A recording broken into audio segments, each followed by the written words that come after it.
اعوذ باللہ من الشیطان اللعین الرجیم بسم اللہ الرحمن الرحیم رب اشرح لی صدری ویسر لی امری واحلل عقدۃ من لسانی یفقہوا قولی اللہم صلی علی محمد وآل محمد۔ سامعین عزیز مومنین مومنات، اس ویڈیو میں بالخصوص وہ بہنیں وہ بیٹیاں جن کے ہاں برسوں سے اولاد نہیں ہے، اولاد ہوئی ہے اور پھر کافی عرصے کے بعد دوبارہ دوسری اولاد نہیں ہوئی، تو ان کے لیے ایک بہترین تحفہ ہے آیت اللہ شاہ آبادی رحمۃ اللہ علیہ کا، خصوصاً شب ہے قدر کی راتوں میں اس عمل کو، اس وظیفے کو کرنا ہے۔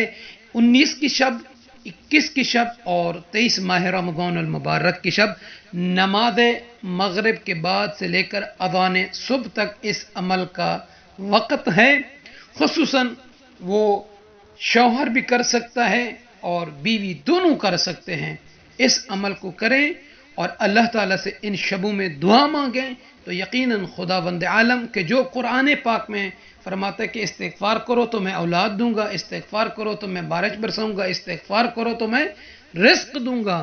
تو آئیے اس رات میں جو مومنین مومنات جن کی گودیاں جھولیاں برسوں سے خالی ہیں، وہ چاہتے ہیں کہ اللہ ان کی گودی میں اولاد دے، تو یقیناً آپ اس عمل کو کریں۔ اور آپ سے عرض کرتے چلیں کہ جتنے مومن مومنات سماعت فرما رہے ہیں، آپ اس ویڈیو کو بطور صدقہ جاریہ، بطور ثواب مومنین مومنات کو شیئر کریں، اپنی فیملی، اپنے رشتہ داروں میں، گروپس میں، واٹس ایپ میں جتنے بھی ہیں۔ ہو سکتا ہے کہ آپ کے شیئر کرنے کی وجہ سے کسی کے ہاں اولاد ہو جائے، اللہ اس کی گودی کو شاد کر دے، اس کے گھر میں جب خوشیاں ہوں گی تو یقیناً آپ لوگوں کے ہاں بھی خوشیاں ہوں گی۔ تو آپ شامل ہو سکتے ہیں اس ثواب میں شیئر کر کے ہمارے ساتھ۔ تو سامعین عزیز، بے اولاد مومنین کے لیے آیت اللہ شاہ آبادی رحمۃ اللہ علیہ کا تحفہ ہے، ہدیہ ہے۔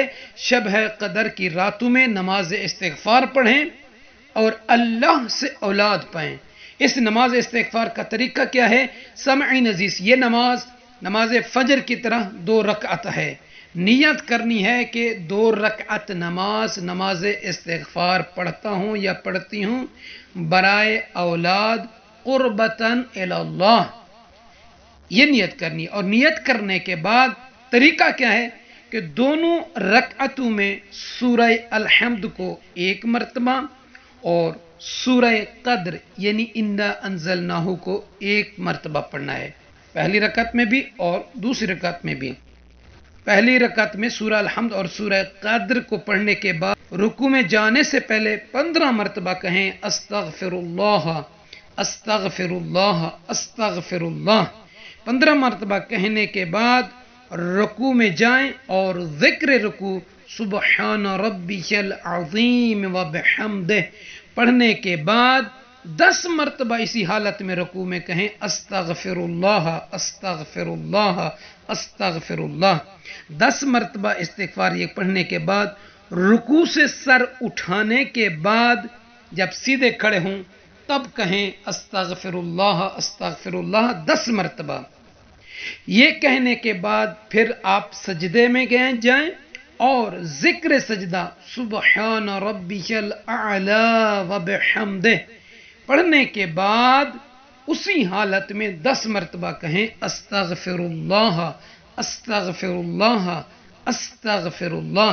10 مرتبہ پڑھنے کے بعد سر سجدے سے اٹھا کر بیٹھیں اور بیٹھتے ہی 10 مرتبہ کہیں استغفر اللہ استغفر اللہ استغفر اللہ۔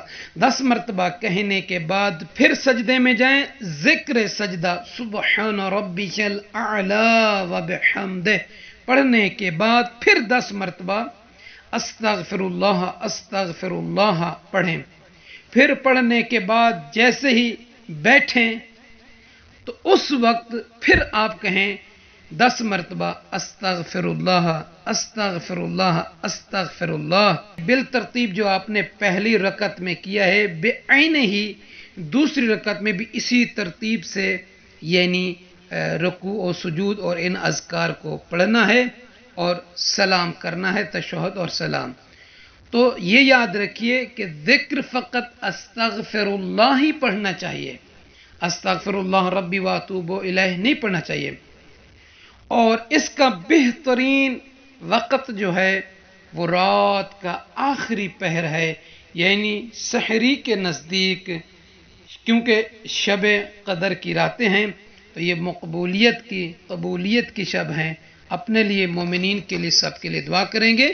اللہ تعالیٰ سے دعا کرتا ہوں کہ پروردگار اس نماز استغفار کی برکت سے بے اولاد بہنوں کو، بے اولاد بیٹیوں کو خالق مالک رازق علی کل شیء قدیر اولاد صالح عطا فرمائے اور آپ سب کو خوش رکھے۔